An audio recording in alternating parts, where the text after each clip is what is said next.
Hello friend, তোমরা সবাই কেমন আছো? আশা করি সবাই ভালো আছো। আমি অনেক ভালো আছি। আর আজকে চলে এসেছি একটা মিনি ব্লগ নিয়ে। দেখো, আজকে তরমুজ খাবো। প্রচণ্ড গরমে মানে আর ভালো লাগে না, তাই বলেছি একটা তরমুজ নিয়ে আসতে। তাই সকালে বাজারে গিয়ে একটা তরমুজ নিয়ে এসেছে। এই দেখো, তরমুজটাকে কেটেছি। এত সুন্দর তরমুজটা, মানে ভেতরটা খুবই সুন্দর লাল, আর খেতেও যা টেস্টি হয়েছিল তরমুজটা। এই দেখো, মেয়েরা এখন স্কুল থেকে এসেছে, তা বলছে মা তরমুজ খাবো।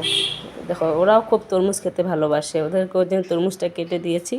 দেখো খাচ্ছে, আর কত গল্প। খাওয়া পেলে তো বাচ্চারা গল্প করবেই। দেখো না, প্রচুর খুশি হয়েছে। দেখো, আর আমি জিজ্ঞাসা করছি ওদেরকে তরমুজ মানে কি, তারপরে এইরকম ছোটো ছোটো কোশ্চেন জিজ্ঞাসা করছি, ওরা বলছে আর খাচ্ছে। এই দেখো, এখানে আমিও নিয়ে বসেছি। আমারও প্রচুর ভালো লাগে তরমুজ খেতে। দেখো না, ভেতরটা যে এত সুন্দর তরমুজটার, খুবই ভালো তরমুজটা। তরমুজগুলো সব থেকে ভালো তরমুজ কোনগুলো? এই যেগুলো তরমুজের গায়ে যে চেক চেক চেক চেক এরকম দাগ কাটা থাকে, ওই তরমুজগুলো খুব টেস্টি হয় খেতে। দেখো, হাজব্যান্ড এসেছে দোকান থেকে, বলছে তরমুজ দাও, তরমুজ দিলাম খেতে। বাই বাই সবাইকে।